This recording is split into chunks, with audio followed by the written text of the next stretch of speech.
Good afternoon, everybody. If I could ask everybody who's filing in to just be seated. Thank you so much. Good afternoon, everybody, and welcome to the American Enterprise Institute. I'm Danielle Pletka. I'm the Senior Vice President for Foreign and Defense Policy Studies here, and I am genuinely delighted that we have Senator Marco Rubio here with us today to help us roll out this new report. Look, I've got my props here. I feel like Vanna White.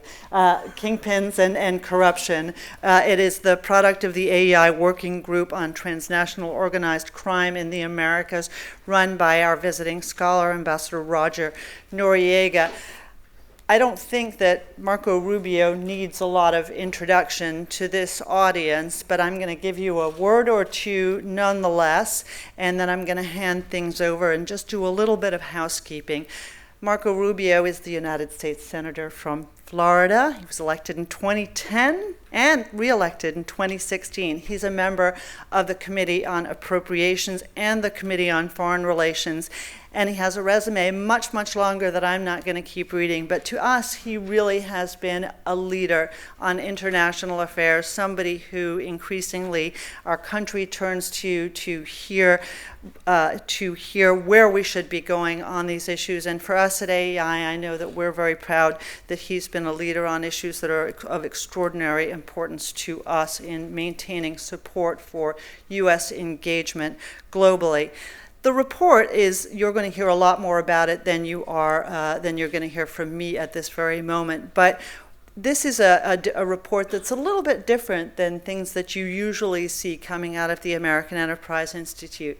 It's very practical, it's very tactical, it's very focused on what we can do in the here and the now. And the main reason for that is that, frankly, transnational organized crime is an issue, a scourge that we have not spent a great deal of time focusing on as a country. It is at the nexus of a whole series of national security threats to our country. It degrades democracy, it degrades our national security, it degrades our hemisphere, and it introduces threats to us that otherwise would not be here. Just in the context of what this report talks about, earlier this month, 2 Hezbollah operatives were arrested who had been scouting the Panama Canal.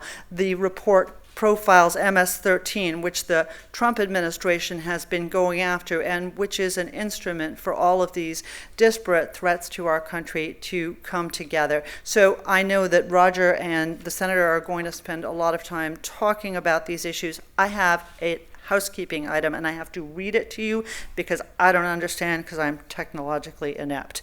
So we are going to be taking questions from the audience through an online system today.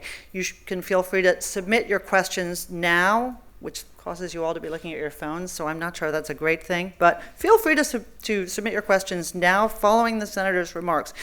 To submit a question, you have to go to Slido, just like it sounds, slido.com, and enter the code AEI event. It's very simple.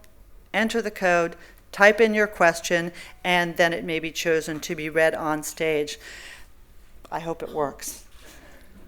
Senator, if we can ask you to come up to the podium. The Senator is going to give a few minutes address and then sit down with Roger Noriega to take some additional questions and then to take questions from the audience.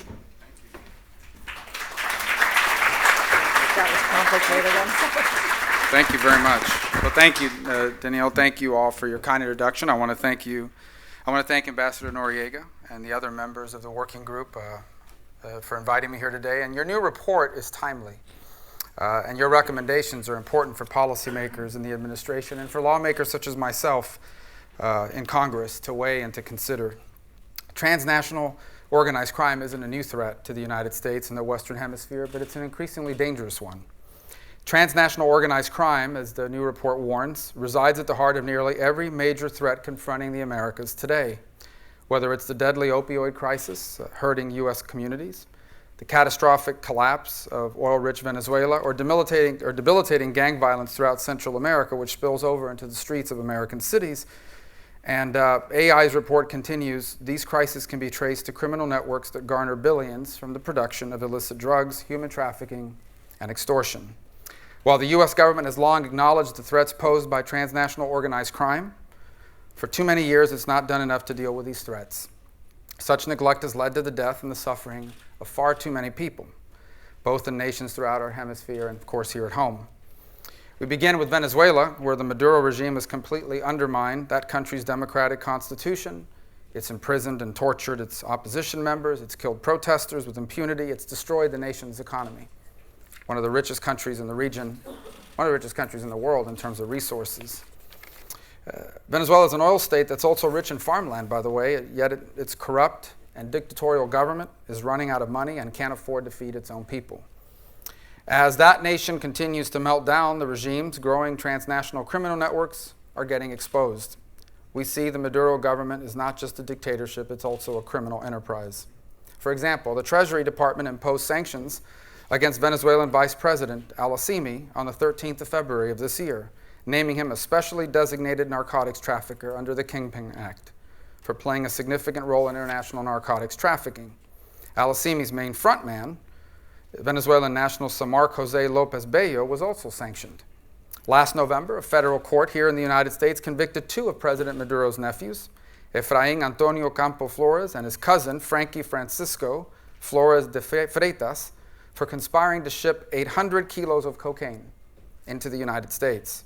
2 years ago, the U.S. Justice Department officials told the Wall Street Journal they believe that Diosdado Cabello, a Chavista and former president of the National Assembly, was the head of a drug cartel. So think about that. In Venezuela, the vice president, the president's nephews, the former president of the National Assembly are involved or have been accused of being involved in transnational organized crime. Colombia, we are seeing growing concerns with the implementation of the peace agreement with the FARC. Many FARC weapons remain unaccounted for, and too many FARC members are joining remnant groups and continuing to profit on illegal narcotics trafficking. America's foreign assistance and military and law enforcement relationship with Colombia must continue. Between fiscal year 2000 and fiscal year 2016, the U.S. Congress appropriated more than $10 billion in aid under Plan Colombia and successive strategies. Peace in Colombia cannot come at any cost. FARC members who have committed atrocities must be held accountable by Colombia's judicial system, and Colombia should extradite FARC members indicted in the United States. They should face justice here too. Yet beyond the FARC, and in large part because of the FARC's decision to come in from the jungle, the explosion of coca cultivation in Colombia is another major concern feeding skepticism about the peace deal. Colombia's coca production numbers have consistently risen during the peace negotiations, increasing by more than 141% from 2012 to 2016, including a sharp rise beginning in 2015. These developments are likely to the direct result of the government's 2015 decision to end the aerial eradication of coca plants.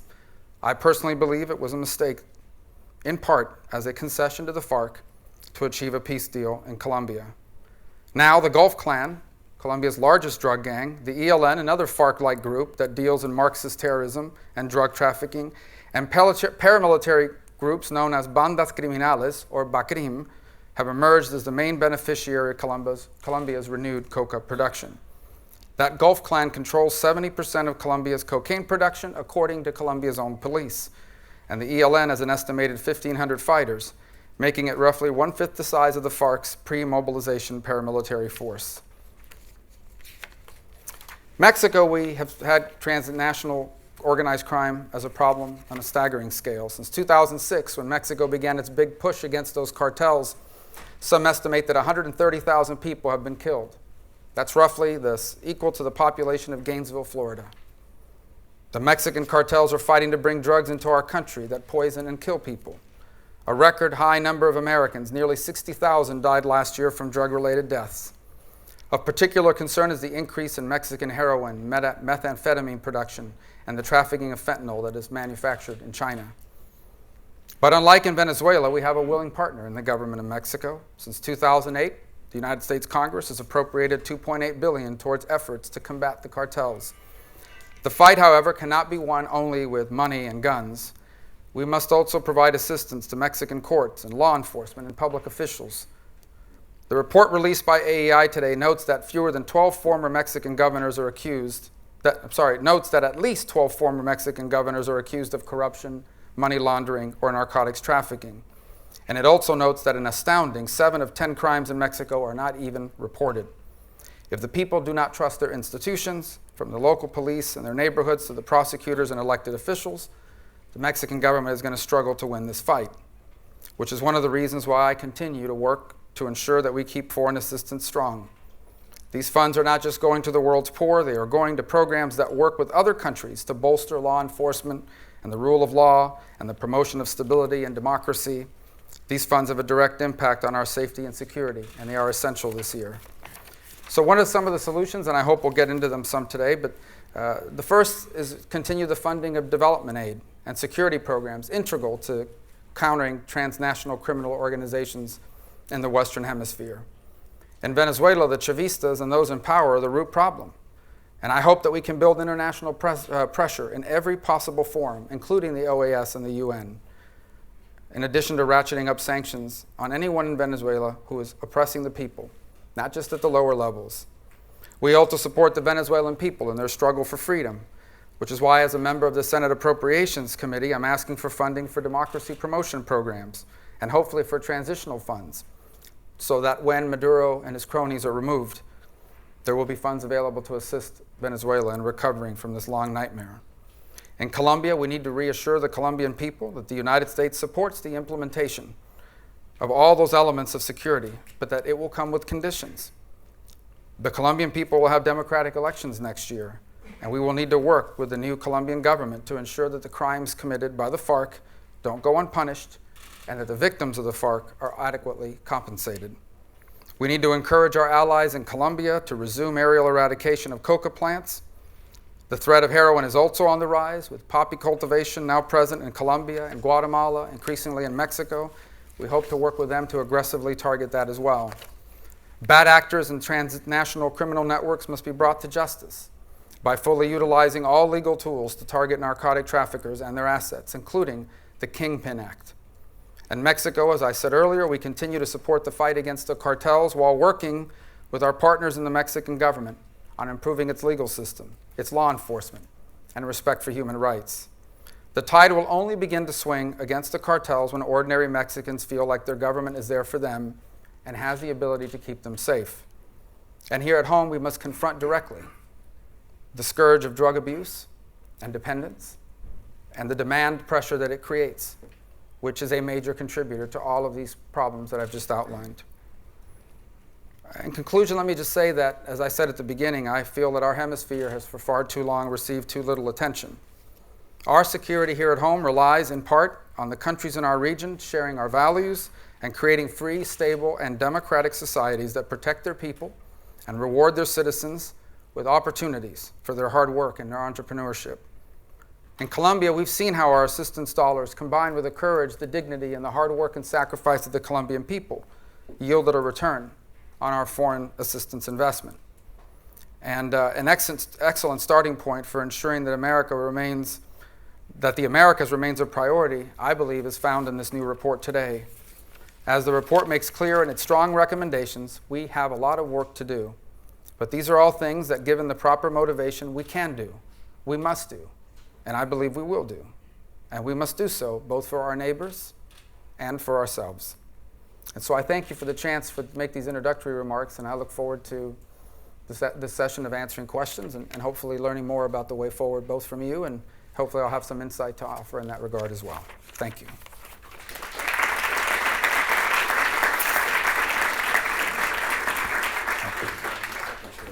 Right here? Yes, sir. Okay. Let me just, as a reminder, to invite you to submit questions for consideration. Please go to slido.com, SLIDO.com, and enter the code AEI event, one word, where you'll be prompted to enter a question. Thank you very much for coming, Senator. Thank you. I must say your remarks summarized this problem in a very efficient, effective way, and it really demonstrates your commitment on this issue. You are, in the United States Senate, where I used to work as a staffer, the member of the Senate Foreign Relations Committee, and in point of fact, the subcommittee chairman for the Western Hemisphere, a member of the Intel Committee, and a member of the Appropriations Committee, which makes you my new best friend as we go after these important issues. Hold on, I forgot to turn the mic on. Did I turn it on for you? I think it was on. I knew that one was on. So how did that mic work even when I had it off? The report that we've presented here makes recommendations in a couple of areas. The use of this asymmetrical tool, OFAC sanctions, as a way of getting at kingpins, but also to identify where their assets are and freeze those assets. This is extraordinarily important in terms of the narco kingpins who are heading Venezuela and tormenting and killing its people, and the FARC kingpins who claim that they, as what the Justice Department called the biggest cocaine producing organization in the world, didn't make a profit because they don't have any money except a few ranches here and there and what they can carry in a knapsack. But there are others who postulate that they have anywhere from between $2 and $10 billion. How would you react to the idea of an initiative that really insists that the U.S. executive branch go after these things, targets as priorities, to seize those assets and maybe, if necessary, new legislation to give them the authority to repatriate that money to Colombia or stolen assets to Venezuela? Well, and I think a lot of the framework for that already exists in the current law. I think it's a matter of policy and directive, ordering or instructing Treasury and all the elements of our international power to identify where these funds are being placed and to use our influence over the world banking system to gain access to these funds, and not to keep them for ourselves, but rather to send them to these countries to help fund their efforts. And in the meantime, also kind of make clear to transnational groups that the world banking system is not their playground, that they will not be allowed to continue to use it to launder their funds or to hide away their ill-gotten gains at the expense of the people of these nations. But I do think it's an important tool that should be applied and that can be applied, but I just know from limited experience now up here for 7 years, or 6.5 years, that in many of these agencies, it isn't going to happen unless they're specifically directed to do as a policy initiative. And it's one of the strongest recommendations of the AEI report that I hope can turn into a directive for policymakers. Regarding Colombia, it's one of the most important issues that we're confronting as the Colombians grapple with this 60-year-old insurgency, Marxist-Leninist group that hasn't renounced the armed conflict, but has not renounced its Marxist-Leninist objectives. How can we best assist them in that process as we endeavor not to just save the peace process, but frankly to save Colombia from this criminality?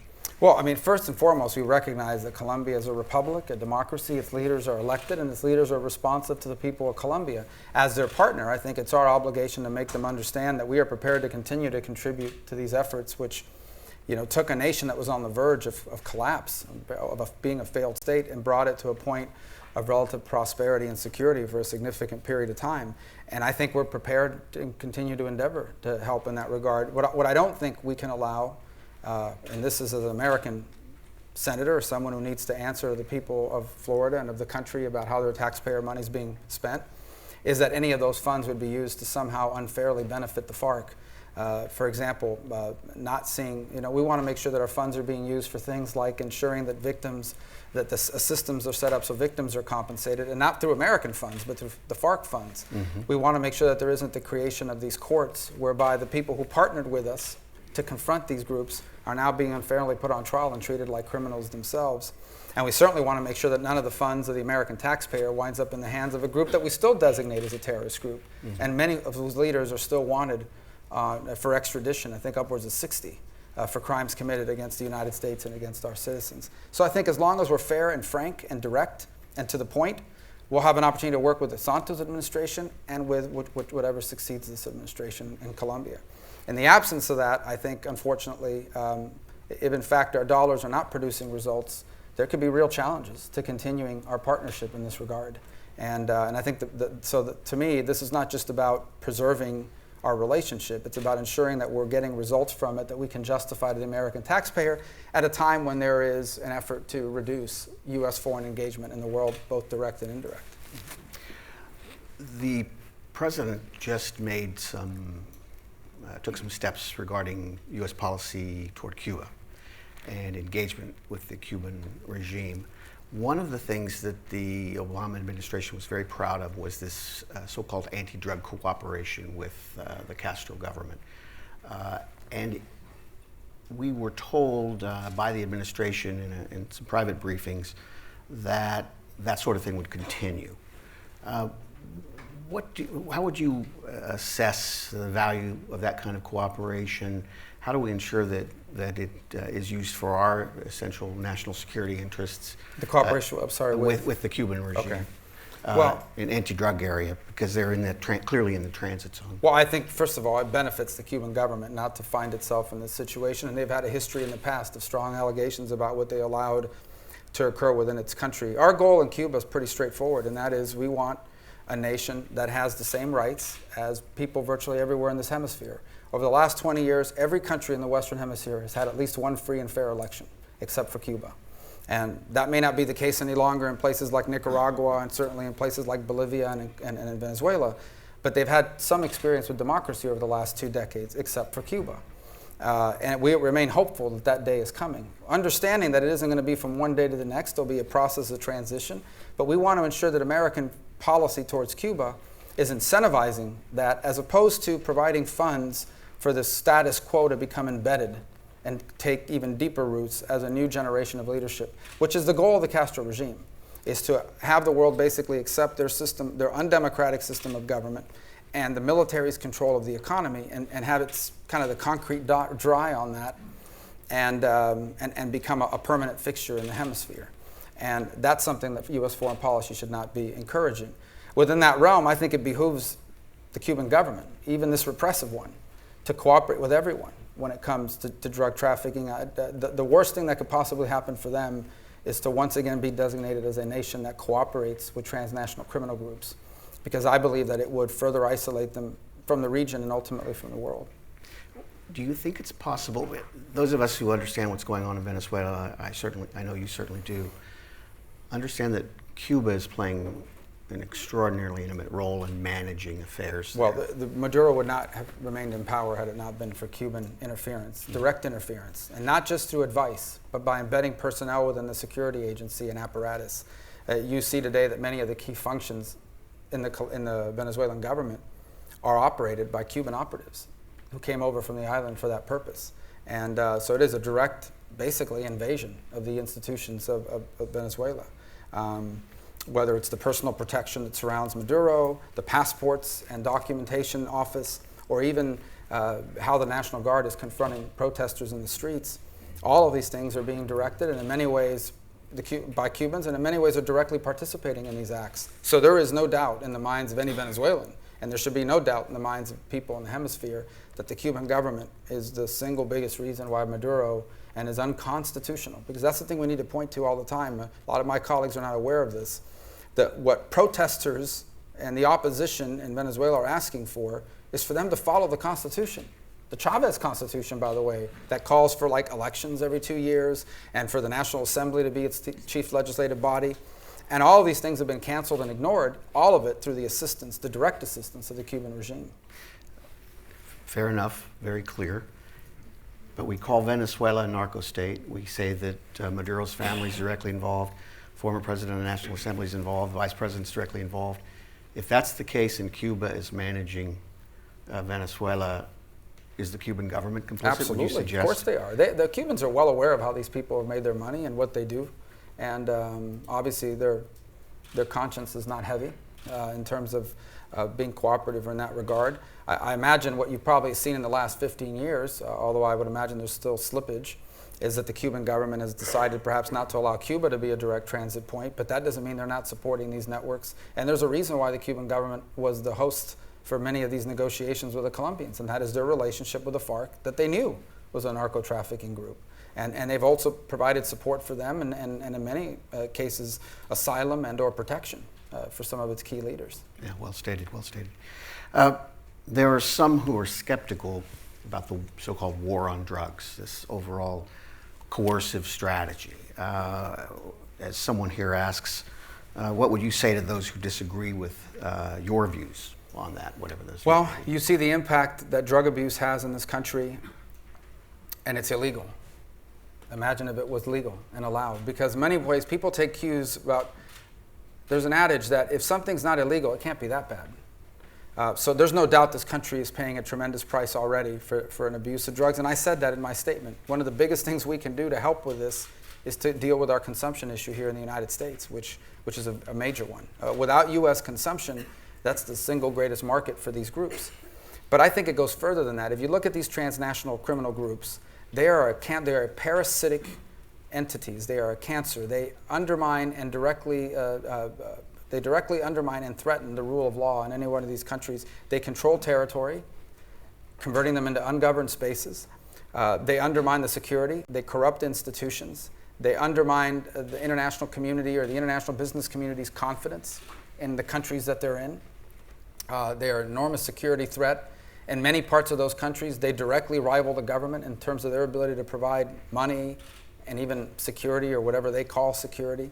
All of these things are major threats. If you look at the migratory pressures that we face in the United States, a lot of it is people fleeing MS-13 violence in Central America, and all other sorts of problems throughout the region. So in the end, if our hope is to have stable nation states where people are prosperous and come to the United States because they either come here legally or because they come here to invest or come here as tourists, if that is our goal, you can't do that in nations in which a significant amount of its capital is being spent managing these attacking these groups, taking these groups on, and you can't do that in places in which these transnational criminal groups undermine the very legitimacy of the state.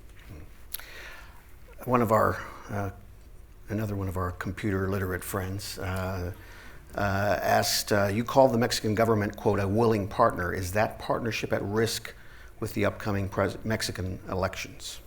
I hope not. Ultimately, that's up for the people of Mexico to decide. I mean, that it's not Venezuela, it's not Cuba. They're going to have a free and fair election, and they're going to decide new leadership, and that'll be debated. Our hope is that we're prepared to work with whoever wins, and should be, because it's an important relationship.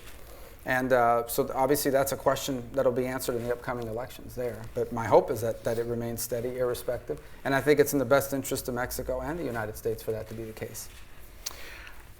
One of the concerns, going back to Colombia, is whether the Colombian government would have sufficient resources to take on the so-called FARC dissidents or the BACRIM, these criminal organizations that have not taken advantage of the peace process but are going to continue in their criminality. Do we need to think about the shifting U.S. support over to the security side of things more than the economic and social side? In Colombia? In Colombia, yes. I think they're interrelated. It's very difficult to have economic growth and stability if you don't have security first. Companies are not going to invest capital in places where they feel threatened and or they think the rule of law doesn't apply.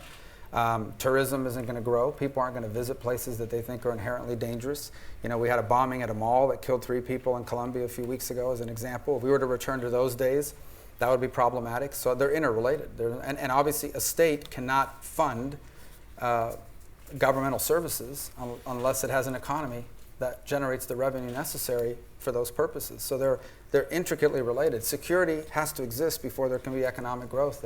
You can't have one without the other. And a related question here on NAFTA. Would you say that NAFTA has played a role in driving impoverished Mexicans and Central Americans into drug smuggling to make ends meet?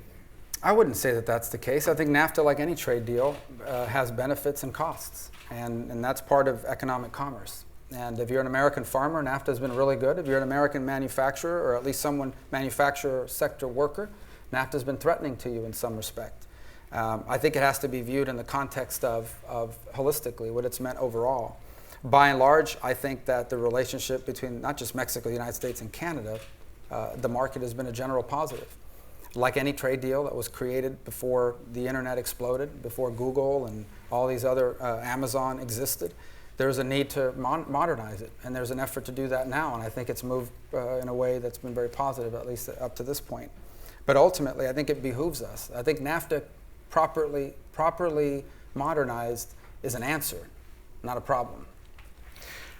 One final question, and you've been very generous with your time. Let me just add one more point. Yes, I apologize. please. Yeah. You know, one of the things that you hear in a lot of these countries is they want to get into crop replacement, right? Where they want to go in and basically convince someone who's in the drug economy to produce something else.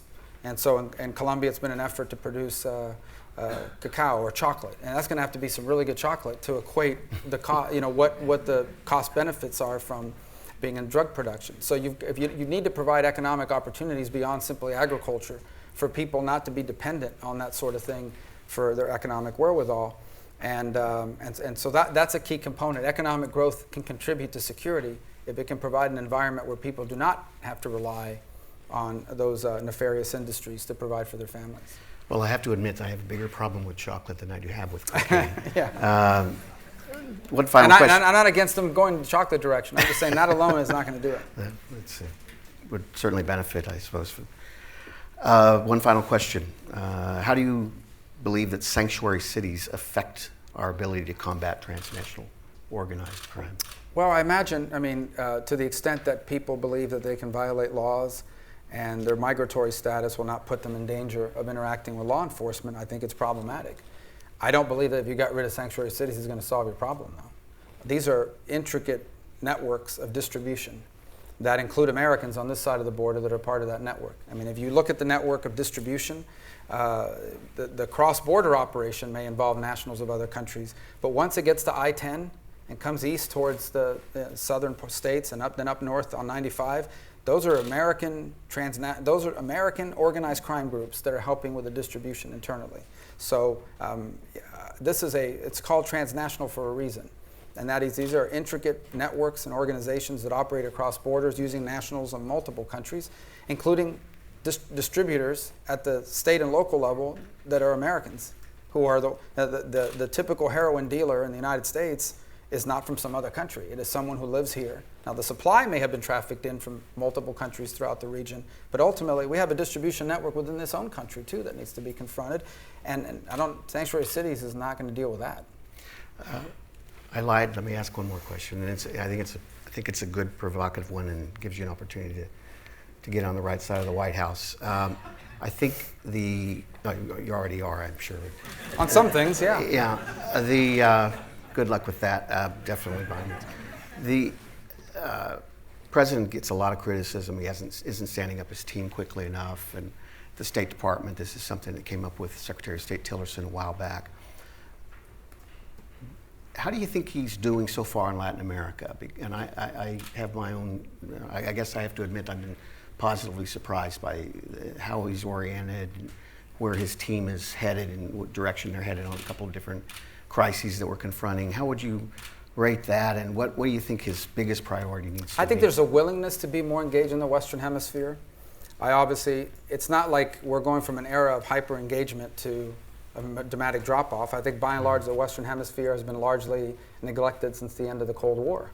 And that remains the case. And you see that both in the professionals entering the field and also just in where our attention is. And for obvious reasons, right? After 9/11, a lot of the focus was on the Middle East. Now with Russia and Crimea and Ukraine, that's captured a lot of attention. And the history of the 21st century will largely be determined by the relationship between the U.S. and China and the Asia-Pacific region in general. But I think there's a willingness to be more engaged in the region and an understanding that regional stability is one of the most important things we can do for economic prosperity and our own internal security here in the United States. So I think there's a willingness to be more engaged in it, and hopefully that we can provide input as to what that means and how best to construct it. Well, we thank you very much, Senator, for your terrific discussion of this issue. Obviously, your serious attention that you're giving this problem that we're confronting, and identifying opportunities for getting ahead of the crisis. Thank you very much. God bless, and I want to thank you very much. You're welcome. Thank you very much.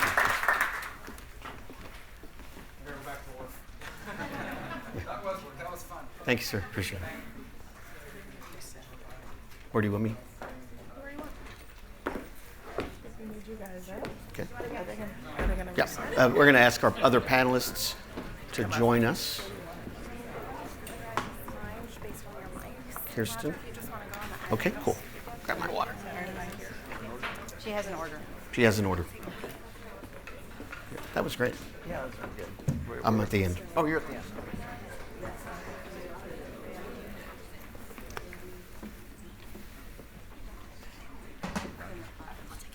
Thank you.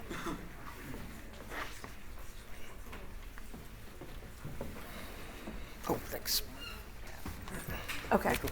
Okay. They will be. I think they turn them on remotely, individually when we speak.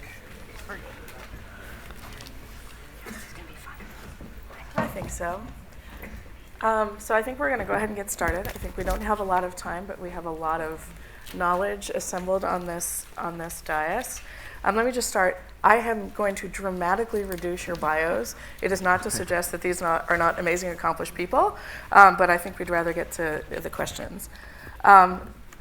So Selena is a professor of practice at the William J. Perry Center for Hemispheric Defense Studies at the National Defense University. She focuses on national security, illicit networks, transnational organized crime, counterterrorism, and threat finance. You must be busy. She's taught at numerous institutions, including Joint Special Operations Universities, served as a Foreign Service Officer, and as the State Department Director of Counterterrorism Finance Programs. Joseph is the Executive Director of the Center for a Secure Free Society. As a global security expert specializing in asymmetric warfare, he's produced leading research and investigations on topics such as Islamic extremism and Iran's influence in the Western Hemisphere. He is also, I do want to note this, an 8-year veteran of the U.S. Marine Corps, having served combat tours in Iraq and Liberia. Douglas is the president of IBI Consultants, a senior visiting fellow at the National Defense University's Center for Complex Operations. He is an author and national security consultant and an analyst. He has been a foreign correspondent and investigative reporter covering drug trafficking, cartel activity, civil wars, and organized crime in Latin America and West Africa for 2 decades. And Roger Noriega, Ambassador Noriega, is a visiting fellow here at AEI and the founder and managing director of Vision Americas, which advises U.S. and foreign clients on international business issues. He also previously served as Assistant Secretary of State for the Western Hemisphere and U.S. Ambassador to the Organization of American States. So thank you all, and I'm sorry to reduce your bios so dramatically. I think a lot of important things have already been said, frankly. We're sitting here talking about this report today because I think there's a lot of experience and knowledge on the Western Hemisphere here and on counter-drug and crime issues, as well as among our assembled members of our panel. And the reality is those of us who've worked on the Western Hemisphere have been very focused on sort of the march of positive things. I think we've seen a lot of wonderful things happen in the region, a lot of trade agreements, a lot of positive developments in sort of democratic strength and governance, but at the same time, something very pernicious has been happening, which is the dramatic rise in transnational organized crime, in pathways of criminality that carry arms and human beings and drugs and illegal funds and all sorts of things back and forth across the borders in this region and into our own cities. These are serious threats. They're network threats. They're way more complicated than us simply taking one person off the board. In many cases, they have very profound links into governments that should be our partners, but maybe can't be because they are themselves criminal. And so this project, I think a lot of people who are familiar with those issues, this project is really about getting practical, about saying here in the public view is this collection of information about different threats in the region, whether it's what's going on in El Salvador with certain individuals, in Venezuela, whether or not it's gangs. What the group has done is assembled a dossier on a series of threats in the region, and then gone about the business of saying, this is what we know. And the idea is to present to policymakers a body of knowledge, a set of recommendations on what to do about it, and some thoughts on what other tools might be needed to really get in and pull apart these networks. So I think we should just get to questions, because I think we have a huge depth of knowledge here on the dais. So I think for the first round, what we want to do is kind of give you each a moment, a couple minutes, to really articulate in a deeper way some of the challenges that are presented in the region. And I think we'll start, Roger, on your end.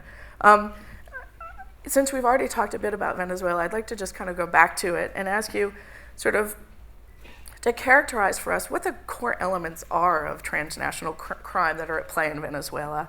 And is what's going on in Venezuela sort of fundamentally different than what's going on in other parts of the region where they're also confronting these challenges? Well, thank you very much, Kirsten. We haven't read your bio, but Kirsten, no one needs it. Deputy Chief of Staff at the Foreign Relations Committee and was Director of International Affairs at the Coast Guard. So you've been on the pointy end of this spear, as well as looking at from a policy standpoint, and have an appreciation of the subject. And thank you very much for that question. I remember in the 80s when Ernesto Samper was elected president of Colombia, and people threw around the name narco state, the moniker narco state. Well, we were, doing him a great disservice, it turns out, because we have a real narco state in Venezuela today. And it's really more than a narco regime, it's a continuing criminal enterprise. Where at the very highest levels, from the ministers of government, actually Minister of Interior and Justice, the president, the folks who were head of the units for drug trafficking control, Tarek El Assami, shown here, the vice president of Venezuela, the former president of the National Assembly, essentially the Speaker of the House, whom the Department of Justice told the Wall Street Journal is a kingpin. Members of the president's own household directly involved in this trafficking. You have a situation where these security officials, because of the alliance that Hugo Chavez made with the FARC, had access to vast tons of cocaine, and then went about the task of moving this cocaine through their national territory and using the resources of the state and the personnel of the state. You have these ministers of government who were more preoccupied with these criminal activities than they were to doing their own jobs as ministers of government. And it was no accident. It was something where Hugo Chavez systematically destroyed the institutions of government, the checks and balance, any kind of oversight over his power, and even through his foreign policy, developed these instruments that would be used to get cocaine, to launder the money from the sale and transit of this cocaine, to move the cocaine. So if you have the government, in point of fact, directly involved in criminality, that is really a game changer, and we're now grappling with how you deal with that kind of a target. Great, okay. Not great for Venezuela, but great description. Okay, so Doug, I think if you could, I think one of the more important parts of this report, it's all important, one of the more important parts to me is the chapter on the criminalized state in the Americas, because I think it's actually a really critical phenomenon for policymakers to understand and to acknowledge the sort of connective tissue that exists between criminals and the state in many of these countries. Can you talk to us a bit about what that really means? You can use El Salvador. I know Roger's talked about Venezuela, maybe El Salvador, or one of the other examples in the report, to really kind of give us the sense of what you're talking about when you talk about a criminalized state. Well, I think we often get the question like, what's different now, right? We've had drug trafficking for so long, what's different now? And I think one of the fundamental differences is that you now have governments that use transnational criminal organizations as instruments of state policy and engage in an entirely separate type of reality of what they define as legal and illegal from what was the consensus in the hemisphere for many years. So for example, you have Venezuela, which when drugs are transiting with the permission of the government through there with government officials involved, and where the state itself and the individuals benefit from the profits of that, That's an entirely different structure than having a few corrupt individuals here and there where you buy someone to move dope across the border, and you buy a judge or whatever.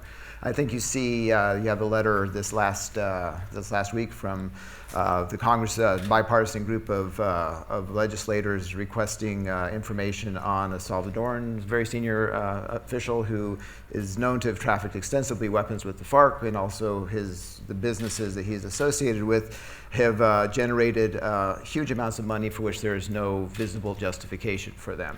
It's the state that's doing that in those cases. I think Nicaragua is very similar. I think Suriname is very similar, where you have a series of states where the government is viewing transnational organized crime as something that benefits not just them individually, but the state as a project. And I think to understand the Bolivarian movement, of which Venezuela has been the leader, I think it's not just Venezuela that's an ongoing criminal enterprise. I think it is multiple states together that share an ideology, in view the engagement of transnational organized crime in the advancement of that ideology is completely legitimate. And so then when we start saying it's illegal, it's this and that, General Breedlove, when he was commander of European Command, said, in talking about Russia, we think that they're committing a foul, like we're playing basketball, and we want the ref to call a foul. They're not doing democracy. He said, essentially, they're playing an entirely different game. And I think that that's the way it is. We think, Venezuela's not holding elections. El Salvador is not investigating Jose Luis Merino. They're not playing the game we want them to play or that we have traditionally played. They're in an entirely different court doing something else completely. So what they say in Spanish, the yellow card, the red card is meaningless to them. And they're operating in a completely different conceptualization of what the state is. So that's what I'm trying to get at that point. It's I think, a really critical point to understanding what we have to go after if we're going to really tackle these issues in the region. Joseph, so I want to focus on a piece of this report that it's interesting to me because I know in my time in government, a number of times the issue of Iran and Hezbollah in the region has come up, and it's generally sort of, it's not that consequential, it's not operational, it's overstated. There is an entire section in this report on this issue, which I would encourage everyone to read, but more often than not, it really is suggested that it's overblown. And I wonder if you could tell us why you think that is, and also just tell us, how wrong are they, the folks who take that perspective? Yeah, well, I think over time we're seeing that more and more is being revealed. I mean, just the appointment of Tariq al-Assami in itself is an individual that no one suspected would rise to that level, and is someone that has alleged ties to Hezbollah and Iran. But I'd say it's kind of a dual challenge for U.S. law enforcement and intelligence. On one end, we have to look at how national security has been viewed in Latin America over the last couple of decades, probably even more, and it's been viewed from the optic of counter-narcotics. Let's be frank, that's number one threat that most of the U.S. government has wrestled with in Latin America over time. That's now evolved, transnational organized crime.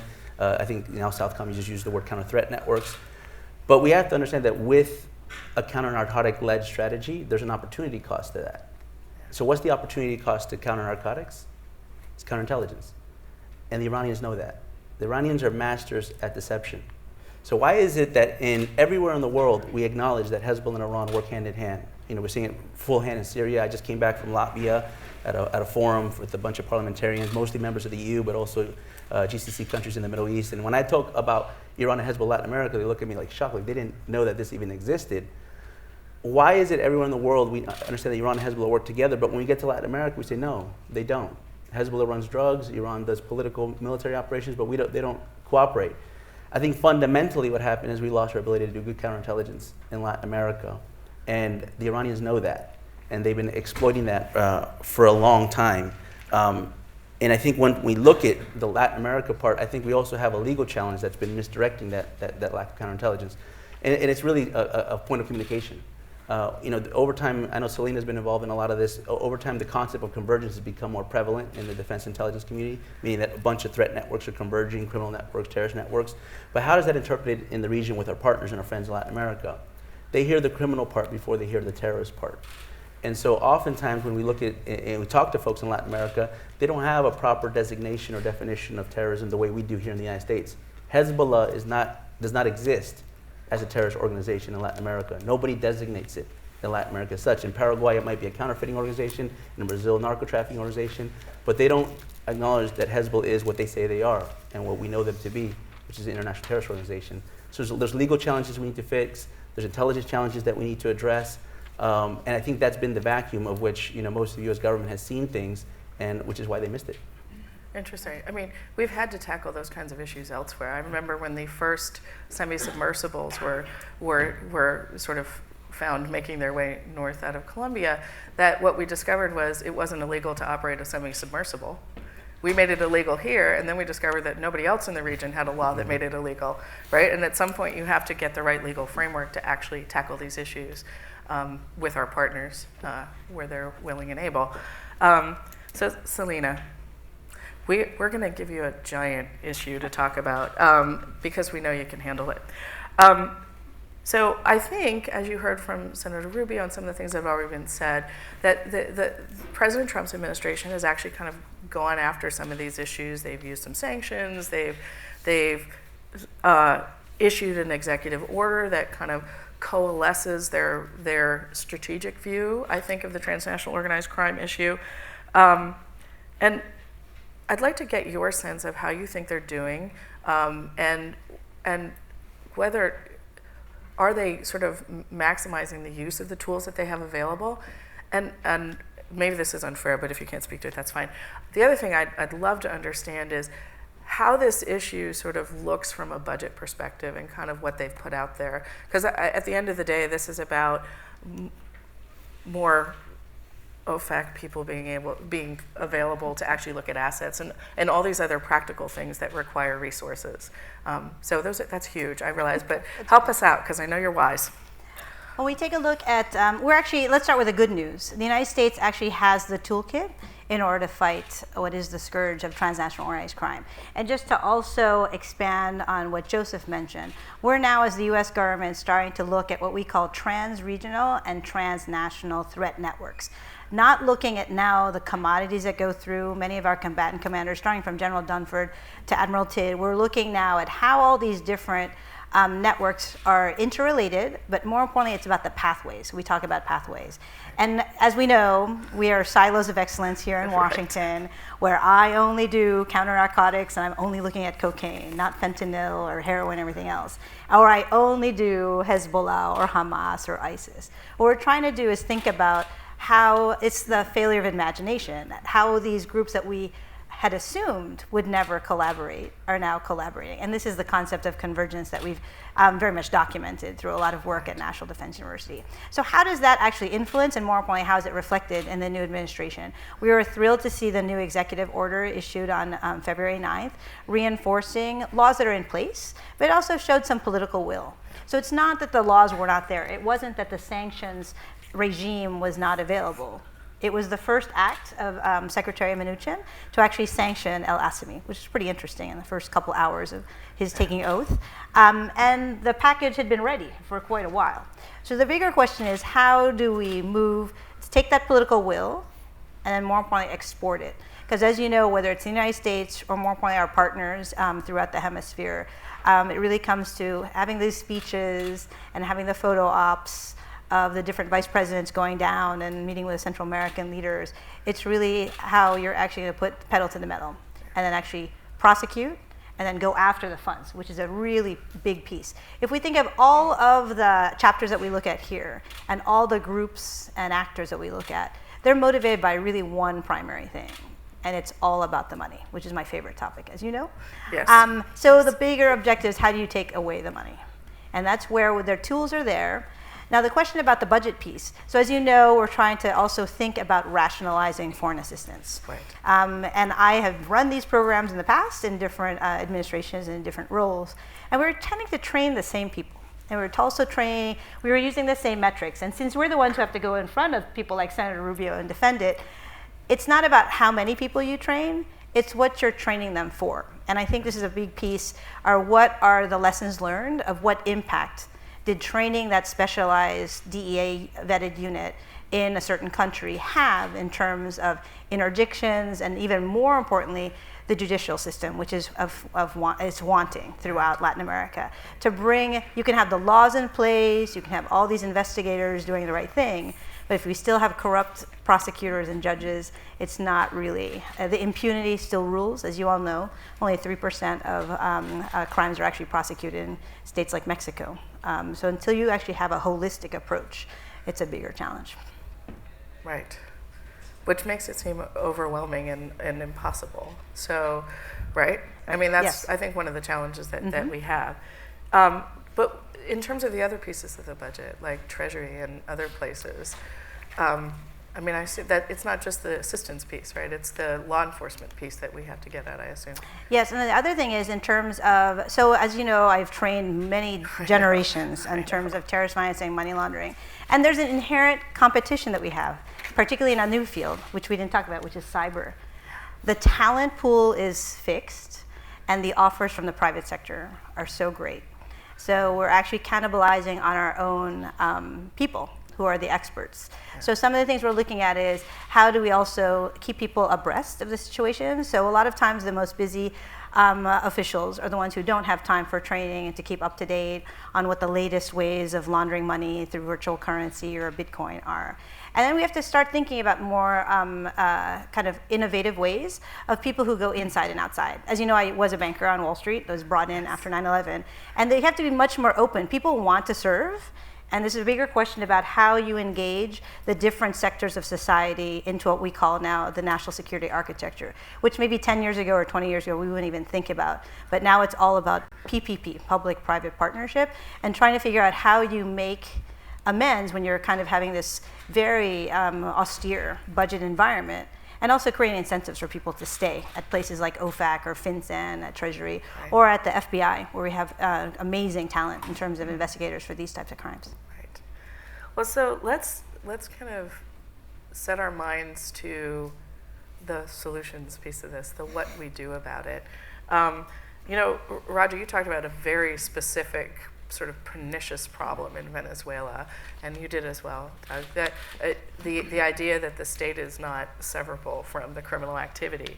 So in cases like this, I mean, I assume that we have to take these issues on if we ever want to see Venezuela, you know, beyond elections and other things, if we ever want to see a stable, prosperous, democratic Venezuela, this has to be part of what we take on. I'm just going to stipulate to that. But how do you tackle this when the state itself is the problem? What are the tools that we have? And I know there's a lot about this in the report, but what are the tools that we don't have that we ought to be talking to people like Senator Rubio and other people on the Hill about acquiring for our folks who are tasked with taking this on? Well, first and foremost, it requires political will. As Selena was saying, I mean, the package on Tariq al-Assami was sitting up there for a year and a half, and no action was taken because the administration at the time didn't have a broader strategy on Venezuela where they wanted to confront the regime. But it's always the right time to do the right thing, and it's the right thing to stop criminals from shoveling cocaine into the United States and for using our dollars and our financial system to launder the proceeds of that dangerous criminality. In the case of Venezuela, it's a target-rich environment. One of the names we mentioned here and give insights on their assets in the United States is Diosdado Cabello. And what we're recommending is that the administration should consider using those same sanctions against a guy like that, who's amassed billions of dollars from this criminality, which you know, he you know, is a very important political actor in terms of supporting Maduro, and so we don't want to be perceived as intervening in their internal affairs. But this is one way that the United States can signal that we intend to at least use the asymmetrical tools that we have available to confront this asymmetrical threat. We're not intervening in their political affairs. We're just saying, hey, the Speaker of the House of Venezuela can't use dollars to traffic in cocaine, and we're going to seize the assets. And by the way, we may need new authorities for the United States government to go after stolen assets that have been taken. Some estimate $150 to $200 billion looted from Venezuelan enterprises by these by these criminals, to take those assets and rather than have them be the property of the U.S. Treasury, repatriate them to the people from whom they were stolen and part of the reconstruction. So this is a broader foreign policy initiative. So the rifle shot of sanctions against a guy like Diosdado Cabello or against Jose Luis Merino in El Salvador has to be in the broader diplomatic, with a broader diplomatic strategy, sending messages that the United States is going to stay engaged, it's going to confront this criminality, sending messages to the military that you're next in Venezuela as a matter of our policy, and also has to be included with international cooperation to eventually clean up the toxic waste of this criminality in Venezuela and build up institutions to confront criminality wherever it occurs. I feel like some of the rest of you might have something to add here.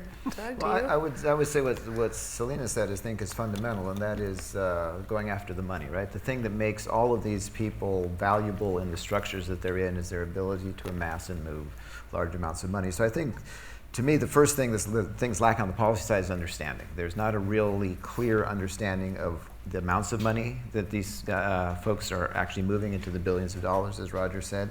There's not a clear understanding of the complexity of these networks and how the networks in Central America overlap with the networks with the FARC, which overlap with Venezuela, which overlap with Suriname, which overlap with illicit gold, which overlap with cocaine, which overlap with all kinds of other illegal mining. And you're talking about a very sort of complex and very large and almost separate universe from in which legality, what we term legality, operates. So I think the desire, the willingness to do things like take away visas from people that we don't want visiting our country, even if they're senior government officials, is incredibly important because it sends messages. And focusing and resourcing up the especially Treasury and folks that have the authorities that can actually do the investigation. I deal with OFAC and others a fair amount, and they're constantly overwhelmed. Sounds really great. We only have 15 other priorities to get to before we get there, and that may be 2020, They simply don't have the ability or the capability to do what needs to be done if you view this as a threat of the magnitude that some of us obviously do. So I think those are and I think that if you take the money away from the central nodes, that's what makes them valuable, and the rest of the structure starts to crumble. So I think those are the main issues. Yeah, I think, I agree with Doug and Selena and Roger. Money is instrumental, sanctions are effective, but sanctions isn't a strategy. I think we need to think a little bit broader. Selena was touching on this a little bit. You beat networks with networks. That's how you fight networks. Until the United States builds a network that's sufficiently capable enough and a network that's unified, we're not going to win this asymmetric fight. You read in my bio that I've taught classes on asymmetric war in Latin America over years, probably about 10 years now. And for those that aren't familiar with asymmetric warfare, or the term, you've probably heard it a million times, what that essentially means is a non-kinetic conflict. It's a war that's not fought through conventional means. And how do you fight a war that's not fought through conventional means? By gaining legitimacy. That's how you win an asymmetric war. You get legitimacy and delegitimize your adversary. We have to fully understand what we're dealing with. We've mentioned Tarek El-Assami, senators mentioned him, I know Ambassador Noriega's mentioned him. Who is Tarek El-Assami? Do we really know who he is? I'll give you a small anecdote, and most people, I imagine, don't know this. Tarek El-Assami's great uncle, tío abuelo, great uncle, is a gentleman named Shibli El-Assami. Shibli El-Assami, along with Michel Aflaq, is one of the founders of the Ba'athist movement in Syria, the same movement that put Bashar al-Assad into power. The networks that we're dealing with are centuries old, if not at least a half century old. These are well-established, well-funded, well-financed, and well-trained networks. And in order for us to deal with it, we're going to have to build the same capability. And let me just add one last point towards the end is, I think we have an opportunity, a golden opportunity, really. This didn't exist 5-6 years ago. I mean, really, the Bolivarian structure and the criminalized states took a lot away from us in building regional forums and alternative networks. And they play by a completely different set of rules, as Doug was alluding to. But now we have a new government in Argentina. We have a new government in Peru. We have the potential for a new government in Brazil and Guatemala. This makes a difference. The political will makes a difference. And if we can't capitalize on that opportunity, we may never get it again. So I think this is time. It is notable to me that we had a degree of momentum on the counter-narcotics issue where everybody understood the issue, everybody most in the region understood the issue, understood that we needed to cooperate, went after it. We went after it with a lot of different tools, but we don't my sense is we don't have that sort of coalesced perspective on the transnational organized crime, although everybody is feeling the consequences. And I know you just got back from Guatemala, and you've been involved in some of the efforts to kind of begin to bring rally the region to these issues, do some training. What are you picking up as you're out in the region about the level of concern, the level of focus on these issues and on tackling them?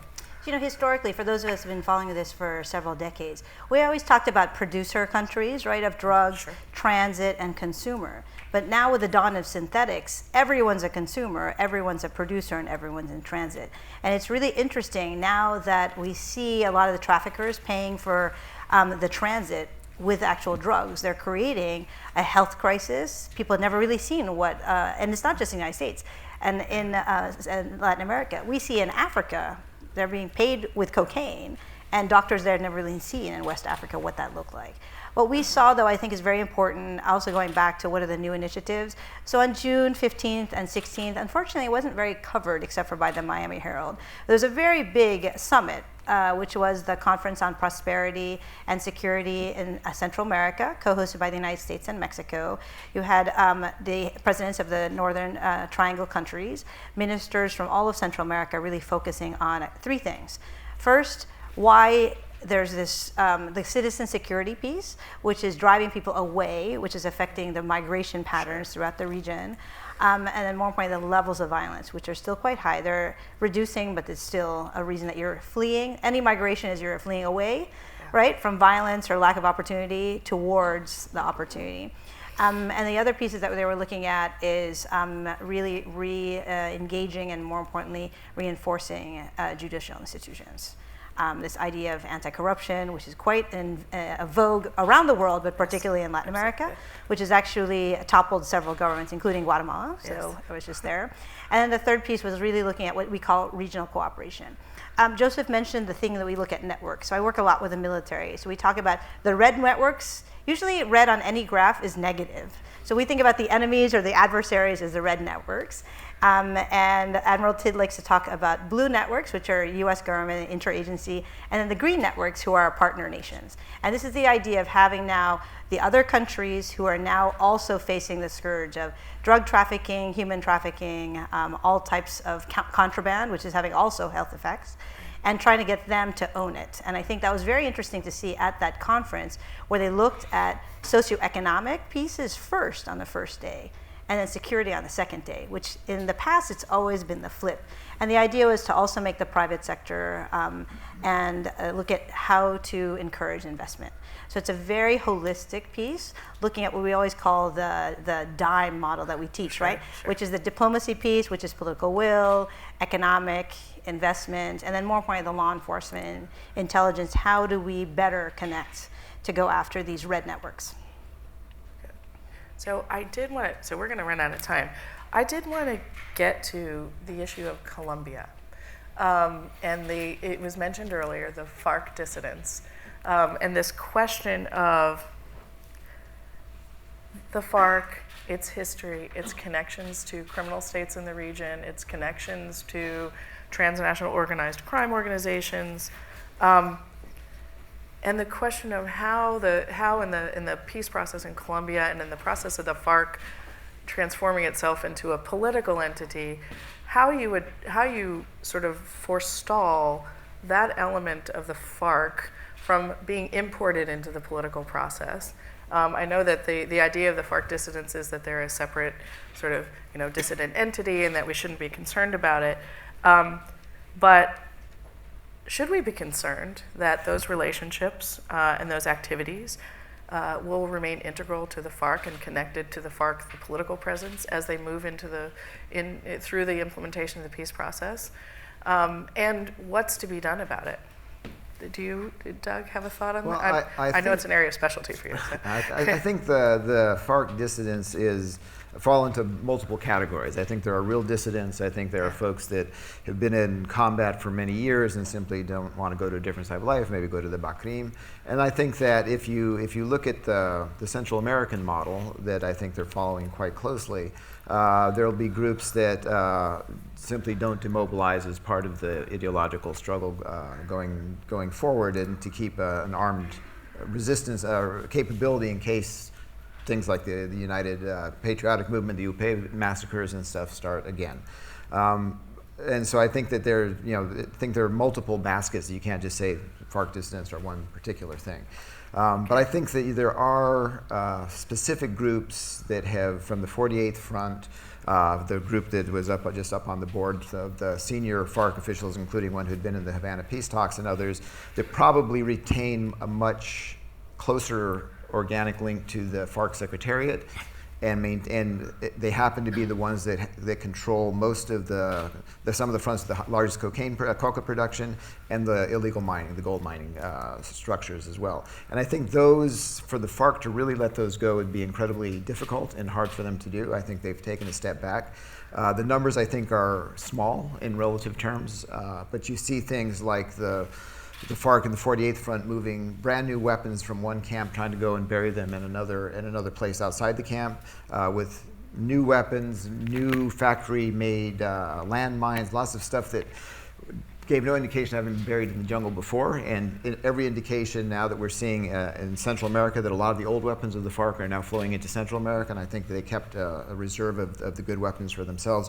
So I think it's very complicated. How to keep them out of the process, I think, would be a matter of political will in Colombia and the Colombian government and how it deals with that. I don't think from outside one can say you have to do this, you have to do that, but I do think they're putting an enormous amount of the resources that they've kept, that they didn't turn over as they were supposed to in the peace process, into developing a political infrastructure in the areas particularly where they control, but also broadening out from there in an effort to get into the political game at a very high level, because what the FMLN and the Sandinistas told them during the peace talks were, look how long it took us to take power. It took the FMLN 27 years to take power.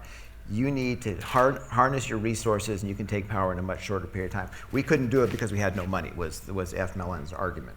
And I think the FARC took that to heart, and they're harnessing a lot of the resources to put into a process that they think will accelerate their return to their taking the political power at the municipal, state, and eventual national government in a much quicker time than the FMLN was, or than the Sandinistas had their long lapse after 1990 to 2007, arguing the same thing.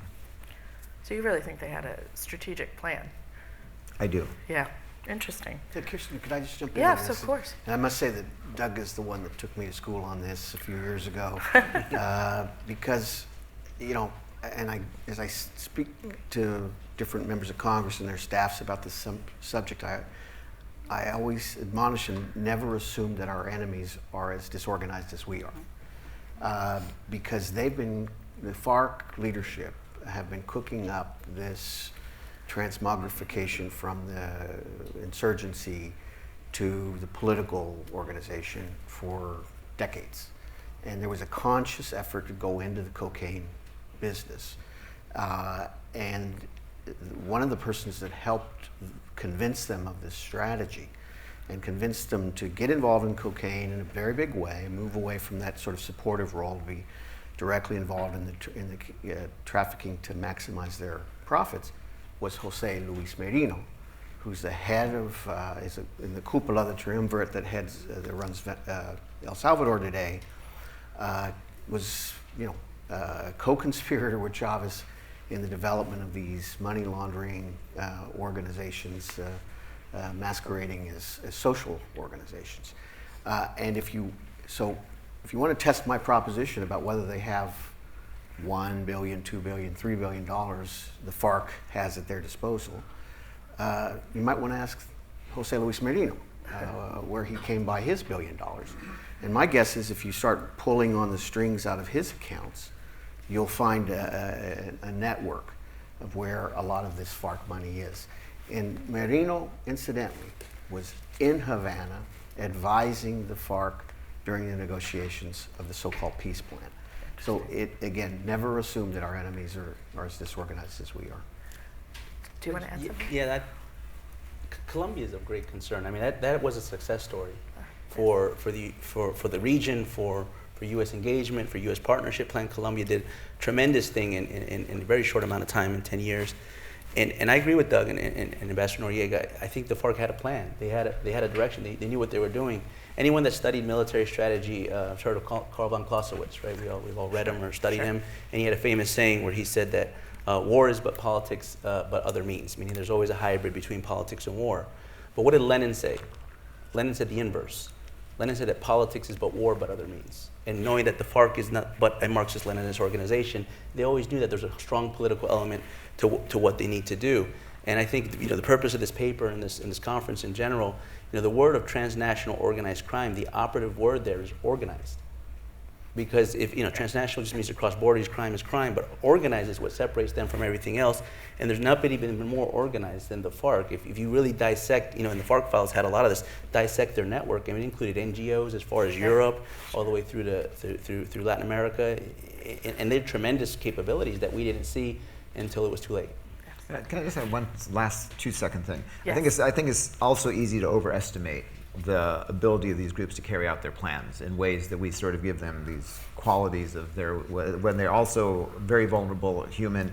And I think it's easy to overestimate what the FARC dissidents actually represent. And I think it's equally dangerous to underestimate them. But I don't think that they're this monolithic force on the move either. I think that they make a lot of mistakes and they're not unified and they fight because they're human beings and they don't all agree and things fall apart sometimes. And one thing on there, Yes, ma'am. on the FARC. Yeah. The cocaine trafficking is higher than it's been in decades, and it's not about the FARC. Just as the FARC replaced the Medellin and Cali cartels, someone's replacing the FARC. So there's actually some of us who are quite provocative looking at what is in Mexico, the cartelización of the drug trade and the gold mining and the human trafficking of these different bandas criminales. They're criminal bands that are starting to gain much more traction because everyone's distracted looking at the FARC and what that's going to look like. Someone's still running the business. So this is the bigger question. So I had this theory. It's like, so there are members of the FARC who will exceed, and more importantly, we have to hold accountable, right? And the Colombians have to do that. There are others who will join existing bandas criminales, and others who are going to create their own, which is what I think Doug and I have taken a look at, because the illicit economy is still there, and it's actually more lucrative and much more product than we've ever seen. And highly adaptive, and Yes. they have market diversity and all the other things that any illicit business would like. And we didn't note right? it here, but this past year is the first year we've actually had an increase in domestic consumption of cocaine in 8 years in the United States, which is disturbing. Yeah, notable. So let's give our folks we have about 10 minutes, so let's take a few questions that the audience has sent, which hopefully I will be able to read. So since we've mentioned Mexico and we haven't talked about it more broadly, and it is discussed in the report, one of our attendees has asked what the thoughts of the panel are on the Merit Initiative and whether or not the U.S. should continue to pour so much money into that strategy. I think it's a fair question. I also think if anyone, I don't know if it's you, Roger, wants to speak briefly, and anyone else who wants to add to the Mexico question and also to specifically this question from the audience. Sure. I should note that there are 4 of us here, but there are 16 people that drafted this paper, and Yes. a good number of them in the audience. In this case, Felipe Trigos helped on very much on the Mexico thing. And Mexico is one that doesn't. When we suggest these rifle shot sanctions, by the way, we're not saying it's a substitute for a strategy. And there has to be follow-up. It has to be. In the case of Mexico, there really are no rifle shots either. It has to be a holistic reappraisal of what we're doing there. And I think there's a great understanding and appreciation for the fact that since Fox took office, and certainly since Calderon in the last 10 years, we've had a lot of cooperation with Mexico. President George W. Bush put considerable resources to this Merit Initiative. It approached eventually, $2.5 billion.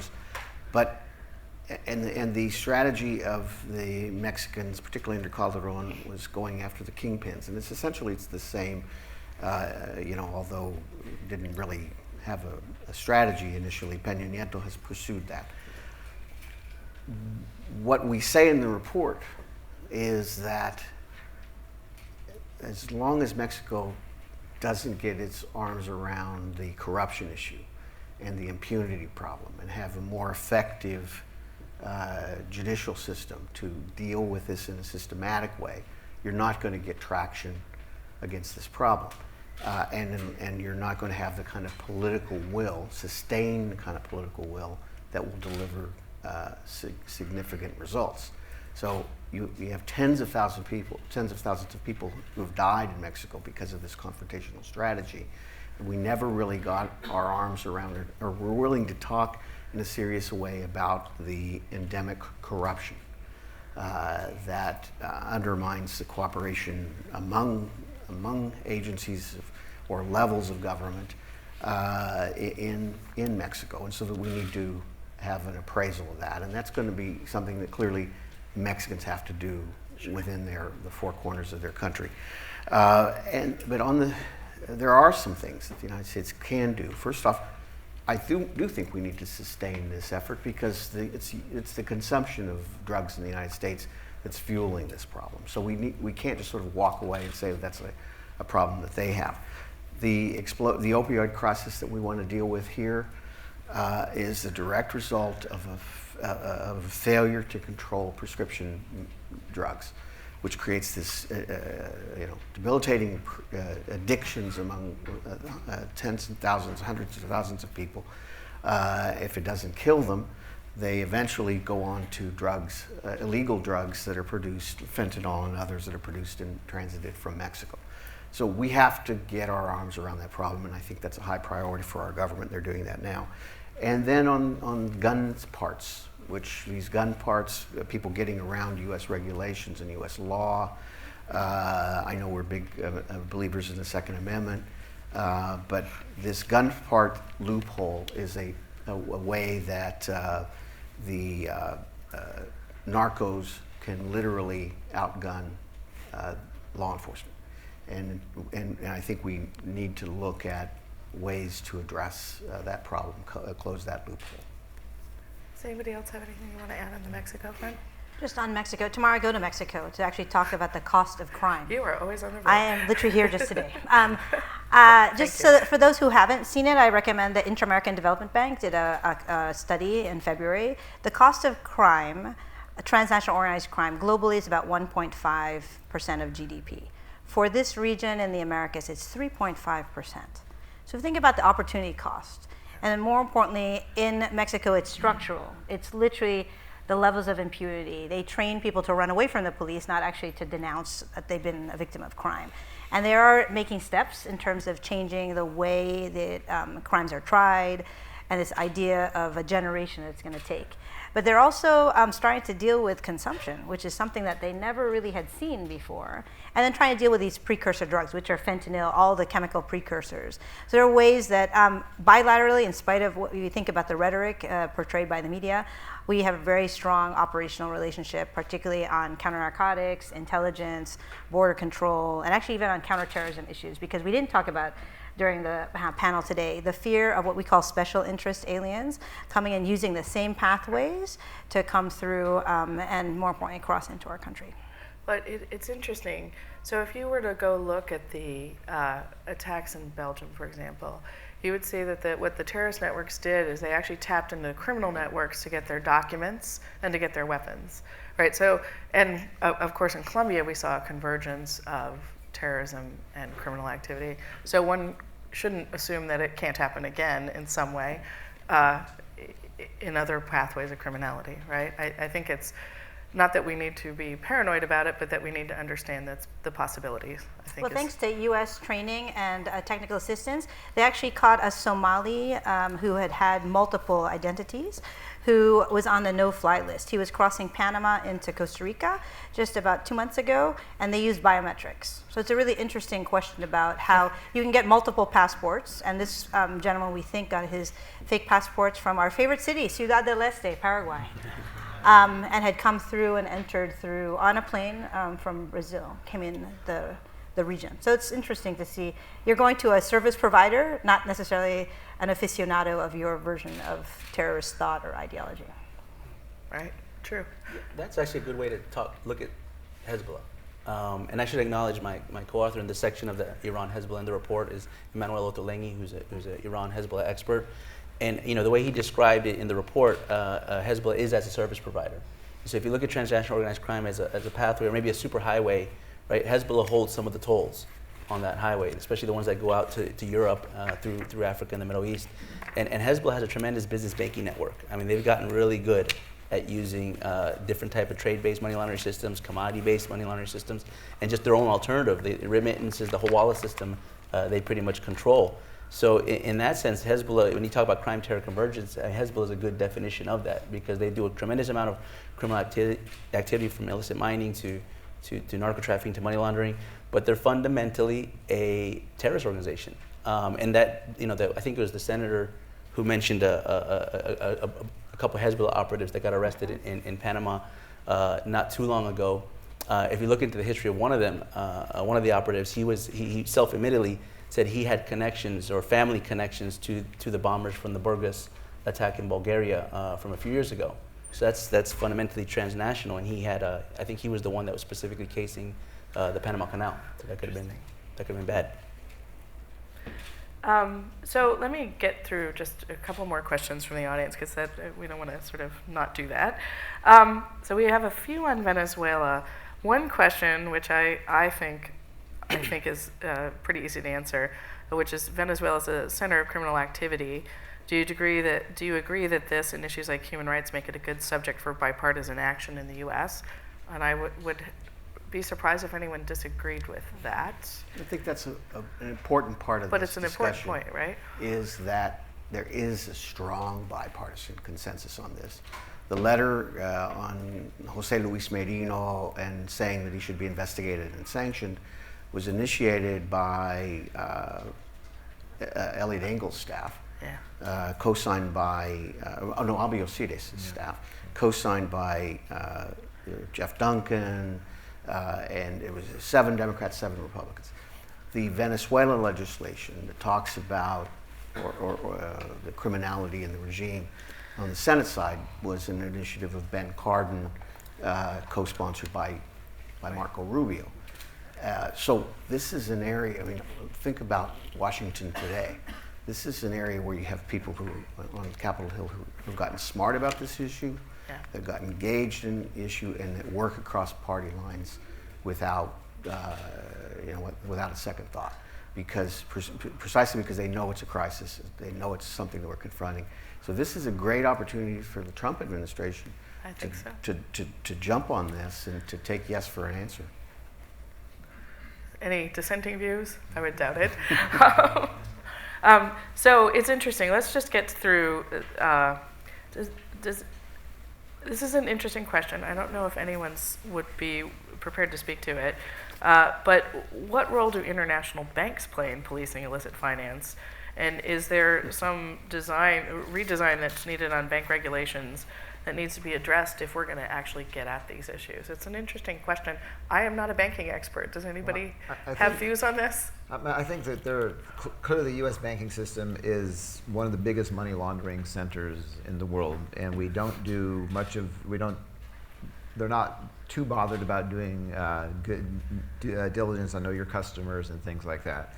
And I think that's an enormous problem. I think that, coupled with the offshore havens that exist when you have an enormous amount of billions, hundreds of billions of dollars parked offshore in ways that are completely invisible to the outside world, you couple that, and they all have banking relationships with the United States. The way they can move their money into their system is because they have correspondent relationships with banks in the United States. And we don't, on the U.S. side, care very much about cutting off the business that would entail to do that. And you couple that, I think, with the other huge problem that we're seeing now out of Latin America is this money is now moving to Russia and China in ways that we no longer have any visibility So it's on. out of our reach entirely. It's out of our reach. When they figure out how to do that, which they are now, and which they've begun doing more and more, then it's essentially gone. And so you have this creation of this very large universe of money that is not bound, or resources are not bound by any of the rules that we would like to think that we are bound by.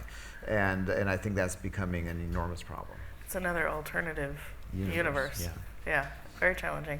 And we probably couldn't hire enough people at Treasury to get to that. So that's a huge challenge. I mean, you can push banks, and there has been some success in getting banks to acknowledge some responsibility, but usually it's the cost of doing business. You have Wells Fargo and others who have paid enormous fines, and they still made a profit on the illicit transactions. So I think it's difficult to Yeah, it requires a lot of political will. Any unfired rounds from any of you that anything else you'd like to add? Because I think we Just need on to. the banking piece, as a recovering investment banker myself. So there's a very fundamental piece in the United States. Actually, when you as a bank accept responsibility for laundering, in the case of HSBC, $8 to $7 billion in the course of 2 years between the U.S. and Mexico. Right. The fine in Mexico is $29 million. It was $2 billion almost here in the United States. Not one banker, because it's not like the bank did it, right? Someone actually did it. No one did what we call the perp walk, right? Everyone remembers the picture of Bernie Madoff, but there are no pictures of these people who've been laundering for the largest banks in the world, right? So you actually take it as an institutional mea culpa as opposed to actually bringing people to trial. Yeah. And there's a way, it's all about how you apply the laws, and then more importantly, ask about accountability. It's very difficult for us who do represent the US government views to ask other countries to do that when they actually say, well, actually your banks just take it as a write-off, as opposed to actually applying the law to the people who are the ones who are complicit in the actual laundering. Indeed, that makes it challenging. Yes. I'm not a recovering investment banker, but I tell you, I think in the areas of looking at alternative systems and just new players in the game of banking in Latin America, I think you have to look at China. China has become a really relevant player in Latin America over the last decade, really, just accelerated. And they're the #1 trade partner of certain countries, such as Brazil. They're the second in many other countries. And China has developed a development bank that's rivals the World Bank, if not greater than the World Bank, and has developed all kind of alternative systems to make payments. Systems that the U.S. financial authorities aren't going to have access to. That forum I was in at Latvia was actually it was done in partnership with the U.S. Congress, Congressional Task Force on Terrorism and Unconventional War, but also with members of the Department of Treasury who are looking at things like cryptocurrencies and other new technologies that they look at some of the illicit actors using, and that we haven't really gotten into that game yet. So I think China's a big player. More undone work. Yes, Roger. Let me just add to the rogues gallery here. I think a lot of folks think that they understand Vladimir Putin and who he is and what he wants to. He's the new czar. He wants to restore the greatness of the Soviet Union or Russian Empire. And an expert explained to me that he is a gangster. He's a criminal, and he's a criminal boss, and he has no problem working with any others with a similar profile to advance his interests. And so he's one of the principal supporters of Maduro now. There's a dwindling number, but he's certainly one. He's holding in there, and I think is probably going to be taking a good look at Mexico and playing in Mexico to sow unrest, which causes problems for the United States, but also tap into the criminal networks and intelligence networks that the criminals operate in that country right here in our neighborhood. So there's no end to the intending criminality. I think that's a depressing note to end on. So let me try to make it less depressing. I think it is the hope of the people who are involved in this, many of whom are also in the audience. I see Christy McCampbell and I see Jose Cardenas, and there's a whole series of, actually everybody on this list, if everybody got the report, we owe them a debt of gratitude for being involved and sharing their wisdom. And I think it is the hope of the people that were involved in this process that policymakers will take a serious look at what's been assembled here from public sources, from the knowledge of the people who were involved, and at the tools that are being recommended, and think seriously about how they put them in motion and act on them, whether it's Treasury or some other element of the U.S. government. We see this, I think, as an imperative, not just for the Western Hemisphere countries that live, that we share this region with, but also for ourselves, and for what these criminals carry into our cities and across our border, and what they deliver unto for those of you who have children, unto your children in terms of threats and criminality in our cities, drugs and other things. I think it's an imperative, and this group of people sat down and really gave some thought to how we begin to get at it and deconstruct these networks. And for that, we thank them. That's it. Thanks.